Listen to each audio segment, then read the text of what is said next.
धीमे हो जाओ। चलो। प्रबल मार मार मार, पकड़। वही जो मैंने सिखाया था, पटकी मार। उधर से पकड़, उधर से पकड़। ऐसे। माँ देखना, प्रबल ही मेरा नाम रोशन करेगा। अब आपका कोई शोषण ना करेगा पिताजी, हम है ना। मारा सबल ने। हाँ, यही मेरा नाम रोशन करेगा, देख लेना माँ। अरे खड़क, अभी तो तू प्रबल को बोल रहा था और अभी सबल को। अरे माँ, क्या फर्क पड़ता है? जो जीतेगा वो मेरे साथ खड़ा होगा, और जो हारेगा वो? अरे माँ, उसके साथ मैं खड़ा हूँगा, उसको अकेला ना छोड़ूंगा मैं। अच्छा मेरे लाल। Zig zig zig. चलो भाई, शुरू हो जाओ। चलो शुरू हो जाओ। हाँ, चल पकड़ पकड़ पकड़, गिरा गिरा गिरा। अरे प्रबल दिखा दे अपना जलवा, पटक दे जलवा। लो पिताजी, अब तैयार करवा लो हलवा। अरे पिताजी जलवा कह रहे, हलवा नहीं। कभी तो ठीक से सुना करो। अरे तू सुन ले, मैं तो हलवे में ही खुश हूँ। चल चल चल, शुरू हो जा, बहुत हो गई बातें। चल शुरू कर, शुरू कर। हमारे घर में एक इच्छाधारी नागिन है और दादी जी को पूरा यकीन है कि वो तुम हो।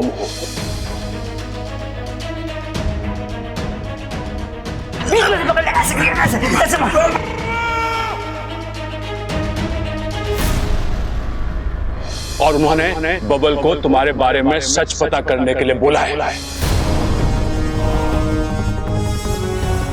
आप ऐसा क्यों कर रहे हैं बब्बल जी? आप नहीं चाहते क्या कि मैं आपके साथ रहूं?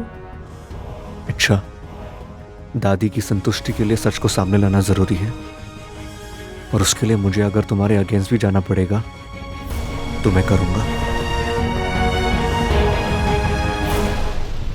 दादी, दादी मेरा एक दोस्त अमेरिका जा रहा है, तो इजाजत चाहिए थी आपसे मुझे। पापा भैया का दोस्त कितना प्यारा है, अमेरिका जाने के लिए आपसे इजाजत मांग रहा है दादी। नहीं नहीं भाभी, वो क्या है ना, मेरे दोस्त के पास एक नेवला है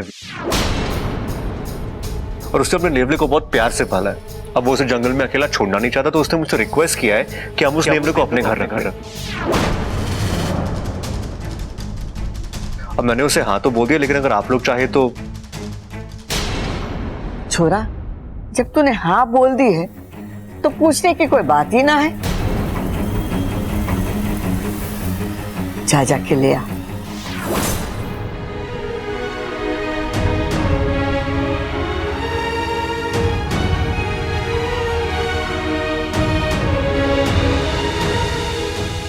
मैं जानती हूँ बब्बल जी, वो नेवला आपके दोस्त का नहीं बल्कि आपकी मुझे पकड़ने की एक तरकीब का हिस्सा है। हे नागोमी देव, मैं क्या बब्बल जी की इतनी बड़ी दुश्मन बन गई हूँ?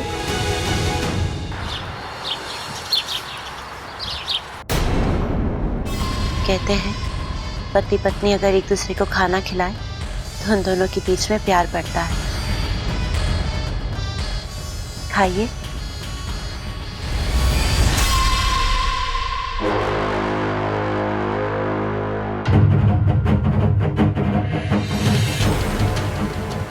आज तो शेरी ने कमाल कर दिया, जहर को शहद का नाम देकर पिला दिया।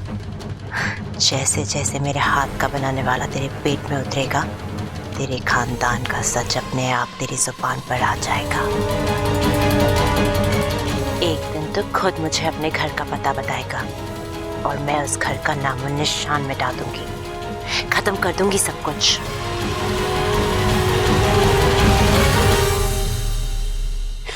आपकी आंखें बोल रही हैं कि आपको मुझ पर यकीन नहीं है, पर इसमें आपकी कोई गलती नहीं है। मैंने जो बोया है वही मेरे हिस्से में आ रहा है, पर आज नहीं तो कल मैं आपको अपने प्यार के यकीन दिलाकर ही रहूंगी।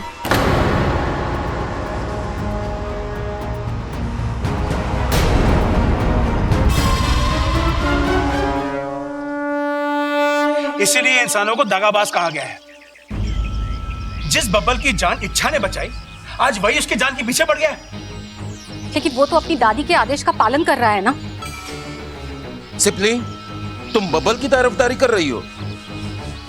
भूल गई कि इच्छा तुम्हारे ही जहर का अंश है? नहीं मुखिया जी, मैं बिल्कुल नहीं भूली हूँ। लेकिन मुझे ये भी पता है कि अभियान को पूरा करना इतना आसान नहीं होता। इसीलिए तो आज से पहले नागिस्तान से कोई कभी किसी अभियान पे नहीं गया है। सिप्ली, तुम्हारी बात एकदम ठीक है। जो गलत होता है उसे ही सही किया जाता है, और जो गलत है उससे सही की अपेक्षा करना मूर्खता है। अगर वो लोग इच्छा पर नागिन होने का शक कर रहे हैं तो उसकी सच्चाई जानने के लिए वो ऐसा कोई कदम तो जरूर उठाएंगे ही ना। लेकिन गुरुजी, हम यहाँ कुंडली मार के इच्छा की मुसीबत का तमाशा देखते रहेंगे क्या? ये कोई अक्लमंदी नहीं है। मैं तो अभी भी कहती हूँ कि ये इंसान भरोसा करने वाली प्रजाति बिल्कुल नहीं है। अरे जंगल के जंगल काट के इन्होंने ये बात साबित की है, तो फिर हम क्यों इस झूठी उम्मीद में जी रहे हैं कि ये इंसान हमारे दोस्त बन सकते हैं? एक बार इच्छा नेवले के दांतों से बच चुकी है क्योंकि वो बच्चा उससे प्रभावित था, लेकिन हर बार इच्छा की किस्मत उसका साथ नहीं देगी। हे नागोमी देव, ये कैसी परिस्थिति में फंस गई है मेरी सपोनी। अगर वो अपने अभियान को बचाएगी तो जान से हाथ धोना पड़ेगा, और अगर जान बचाएगी तो अभियान खत्म हो जाएगा। लेकिन सिप्ली जी, इस समय अभियान से ज्यादा इच्छा की जान की परवाह करनी चाहिए आपको। गुरुजी, आप क्या कहते हैं? मेरे विचार से हमें अभी थोड़ा सब्र से काम लेना चाहिए।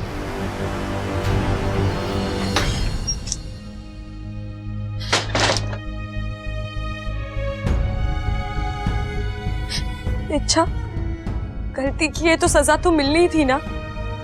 एक नागिन होकर इंसान से प्यार कर लिया। पाकिस्तान से निकलते वक्त मेरी सहेलियों ने कहा था तुझे कि अपने अभियान से दिल लगाना। तूने तो इंसान से दिल लगा लिया, और उस इंसान ने तुझे समझाया भी कि एक सांप और इंसान के बीच कभी कोई रिश्ता नहीं हो सकता। घोड़ा जैसे घास से कभी दोस्ती नहीं करता, वैसे इंसान और नागिनों के बीच कभी कोई दोस्ती नहीं हो सकती।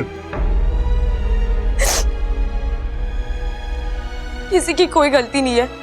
तेरा दर्द तेरा ही पैदा किया हुआ इच्छा, तो तकलीफ भी तुझे ही होगी ना।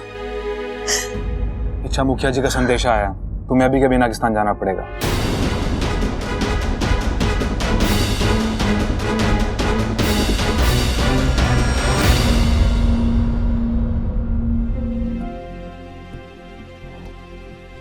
बबल चाचू, बबल चाचू, चाचू आप घर में नेवला ला रहे हैं?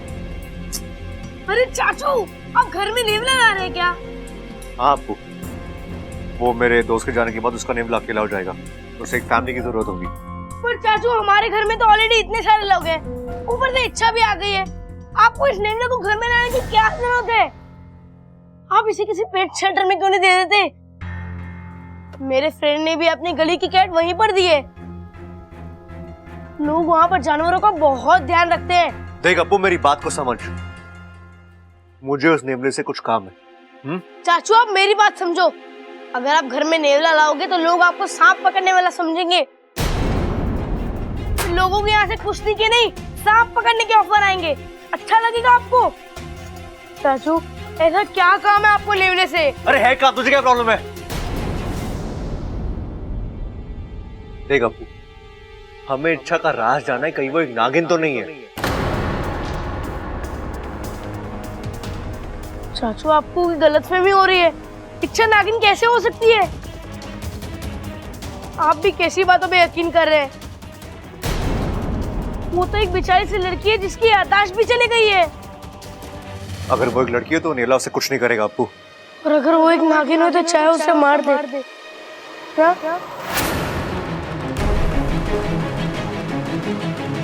चाचू, हमें तो स्कूल में भी यही सिखाते हैं कि जीवों पर दया करनी चाहिए। मुझे नहीं पता वो नागिन है या नहीं, लेकिन मुझे इतना जरूर पता है कि वो जीव जरूर है। चाचू, उसने हमारा कुछ बुरा नहीं किया। पूरा दिन घर में नाचती रहती है, हंसती रहती है। आपकी तो जान भी बचाई है उसने।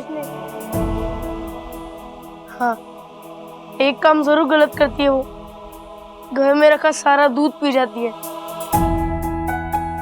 पर इसके लिए हम उसकी जान ले लें, ये तो बुरी बात है। I'm sorry चाचू, मैं बच्चा हूँ ना, मन में जो आया बोल दिया। पर आप तो बड़े हैं, जो करेंगे सोच समझ कर ही करेंगे।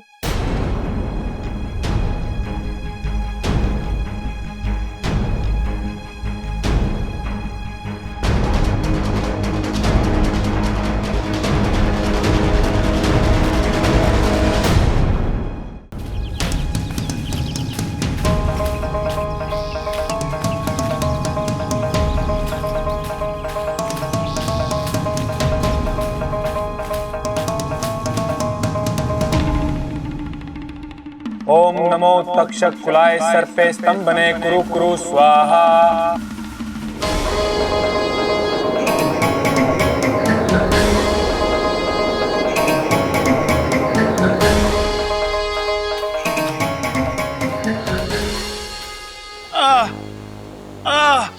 सिपली वो थोड़ा तेल लगा के मालिश कर लेती तो और अच्छा होता। रहने दो आप। वैसे ही अपना वजन संभाल नहीं पाते हो। तेल लगा दूंगी तो और फिसलोगे। हाँ वो भी। फिर मेरे काबू में कैसे आओगे? बिल्कुल। माँ, पिताजी। इच्छा, अरे पिताजी अब रहने दीजिए, आपसे उठा नहीं जाएगा। आपको वक्त लगेगा। वैसे ठंडा तो बहुत ही कमाल दिखा रहा है। हाँ? वो तो है, पर तू इतनी दुबली क्यों हो गई है? वो मैं डाइट वाला दूध पीती हूँ ना। डाइट वाला दूध? माँ, आप नहीं समझोगी। पर तू यहाँ बिना बताए कैसे? मुखिया जी ने बुलाया, शायद कुछ बात करनी होगी। आप दोनों कैसे हो? बस नागोमी देव की कृपा है बेटा। बेटा, मुझ पे नागोमी देव की और तेरी माँ की कृपा है। शेषू जी, अरे इच्छा कैसी है? सुनो, अब बड़े दिनों बाद तुम्हारी बेटी आई है, उसके लिए हम केसर वाला दूध ले आते हैं। चलो चलो चलो, बेटा हम अभी आते हैं। हाँ। अच्छा बता, और बता तेरी इंसानी बस्ती कैसे चल रही है? All well. मतलब सब कुछ अच्छा है। ओह अच्छा, बता कोई मिला तुझे जैसा तुझे चाहिए था? हाँ बहुत सारे मिले, तू भी चल, तुझे भी मिल जाएगा। अरे मैं जाकर क्या करूंगी, मेरे पिता ने तो मेरा रिश्ता कर दिया है और अगले पखवाड़े मेरी बारात आने वाली है। ओहो, किसके बिल जा रही है तू? नगेलो के बिल में। चल अच्छा है, तुझे तो अपनी पसंद का यही मिल गया और मैं हूँ जो विदेश जाकर ढूंढ रही हूँ। इच्छा, चलो मुखिया जी इंतजार कर रहे हैं। हाँ मैं आई। क्या आप भी वही सोच रहे हैं जो मैं सोच रहा हूँ? जी मुखिया जी। और वो लेखा जोखा कार्यालय से जय नागोमी देव। जय नागोमी देव। क्या हुआ मुखिया जी, आपने मुझे अचानक यहाँ क्यों बुलाया? हमें तुम्हारी फिक्र हो रही थी इच्छा। मैं बिल्कुल ठीक हूँ मुखिया जी, आप लोगों का आशीर्वाद है। हम जानते हैं कि तुम एक बहादुर सपोली हो और कभी भी हार नहीं मानती। तुम्हारे डसने की कला में जहर कम और प्यार ज्यादा है, और इसीलिए अपने अभियान में जिस तरह तुमने साहस का परिचय दिया है, वो पहाड़ के सीने में बिल बनाने वाली बात है। और तुम्हारा अभियान अभी तक इतना कामयाब रहा है कि हम इसे रोकना नहीं चाहते। लेकिन तुम्हारी कठिनाइयों को देखते हुए हम सभी ने सामूहिक सहमति से एक फैसला किया है। एनएसएस वाले स्वेच्छा से तुम्हारी मदद करना चाहते हैं। एनएसएस? नागिस्तान सर्प सेवक संघ। वो हमारी मदद कैसे करेंगे? उन्होंने एक योजना बनाई है जिससे डंक भी लग जाएगा और जहर भी नहीं फैलेगा। इस योजना के चलते किसी को हानि नहीं होगी। एनएसएस वालों का सुझाव है कि हम लोग उनके एक काबिल नाग को इंसानी बस्ती में भेजेंगे, जहां वो बब्बल को डस लेगा। चिंता मत करो, बब्बल के शरीर में जहर की मात्रा वो इतनी ही डालेगा कि बब्बल कुछ दिनों के लिए बेहोश हो जाएगा, ताकि वो नेवला ना ला सके और तुम अपने अभियान में बगैर किसी परेशानी के सफल हो जाओ। गुरुजी, आप एनएसएस वालों को समझाइए कि ये योजना गलत है। बब्बल जी को बेहोश कर भी देंगे तो क्या कोई और नेवला नहीं ला सकता? मुखिया जी, बीमारी का इलाज किसी को और बीमार करके नहीं किया जाता, और प्यार के रास्ते में जहर का इस्तेमाल करना ये तो गलत बात है ना। और आप लोग तो जानते हैं नागों की वीरता के किस्से नागिस्तान के किसी भी बिल में सुनने को मिलेंगे, लेकिन जिस विश्वास के बीज को मैं इंसानों के दिलों में बोने गई हूँ, उसकी जड़ को मैं जहर से नहीं सींच सकती, कभी नहीं। मुखिया जी, मुझे अपनी फुंकार पर पूरा यकीन है और आप भी भरोसा रखिए, सब कुछ ठीक ही होगा जैसे अब तक होता आया है। ठीक है इच्छा, जाओ, अभियान तुम्हारा है और मुझे ये बात कहने में कोई संकोच नहीं कि तुम्हें इसे बेहतर जानती हो। अब तुम जा सकती हो। चल वाकू। इच्छा, मैं भी थोड़ी देर अपनी माँ से। हाँ हाँ जा, अपने माँ पिता से मिलकर आ। अभी के लिए मैं अकेली चली जाती हूँ, लेकिन जल्दी आना। हाँ, एकदम फटाफट आया। मुखिया जी और गुरुजी, मुझे आज्ञा दीजिए। जय नागोमी देव। जय नागोमी देव।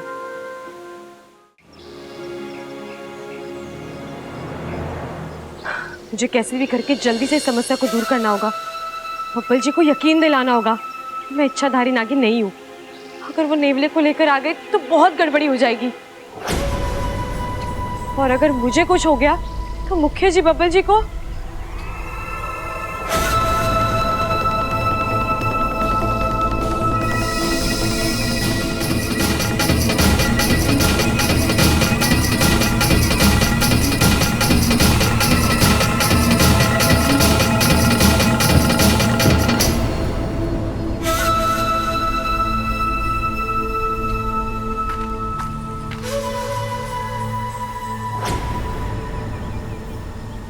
समय से इंतजार किया है इच्छा मैंने इस दिन का। अब इंसानी बस्ती में प्यार की झनकार नहीं बल्कि नागों की फनकार गूंजेगी। मैं तुम्हें जकड़ना के शिकंजे में ऐसे जकड़ूंगी ना कि तुम मेरे रास्ते पर अपना फन उठाने की जुर्रत भी नहीं करोगी।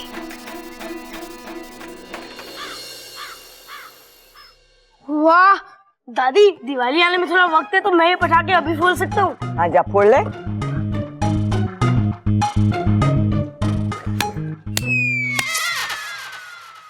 दादी, मेरे को लगता है पटाखा खराब है, फूट ना रही हो। तारी तो पूरी की पूरी अक्कल फूटी हुई है, पटाखा ना फूटने का दुख हो रहा है तुझे।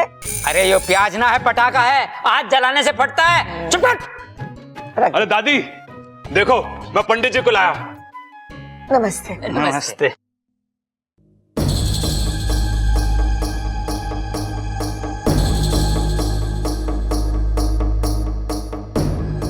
गड़बड़, इस घर में कुछ तो गड़बड़। पंडित जी, आपको कैसे पता चला? अरे दादी मैं बताना भूल गया, ये है मशहूर जोशी श्याम बाबा। अच्छा। बाबा जी, मेरे अंदर बहुत ताकत है, लेकिन समझ में नहीं आ रहा इस ताकत का इस्तेमाल कैसे करूं। बेटा तू घी बहुत खाता है, मगर ताकत के नाम पे कुछ ना है। और कमीज के बटन लगा के रखा कर, उससे क्या होगा? तेज हवा में उड़ने से बचा रहेगा। बाबा जी मेरी याददाश्त के बारे में भी कुछ करो बाबा जी, मैं हर वक्त भूल जाता हूँ। बेटा तू वक्त ही नहीं सब कुछ भूल जाता है। इसका एक ही उपाय है। क्या बाबा जी? ऊपर वाले पे विश्वास। लेकिन ऊपर तो कुछ नहीं बाबा जी, सब खाली पड़ा है। वो तो दिख ही रहा है। माता जी, आपको देख के लगता है कुछ सालों से जो आपके दिल में मलाल था वो हाल फिलहाल में ही दूर हुआ है। ये सब मेरी वजह से नहीं, उसकी वजह से हुआ है।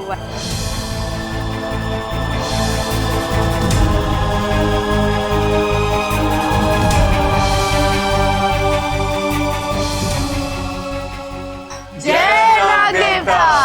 और आपने जो किया बिल्कुल सही किया।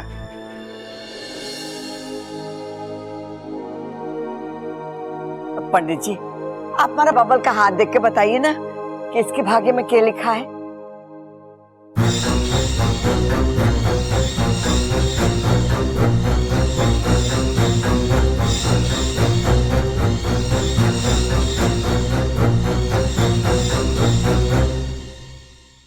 क्या हुआ पंडित जी? गड़बड़।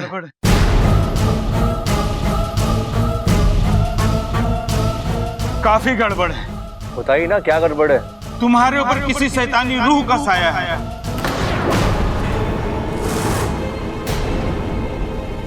अगर उसे जल्दी दूर नहीं किया गया तो वो शैतानी रूह तुम्हें अपने साथ ले जा सकती है ऊपर।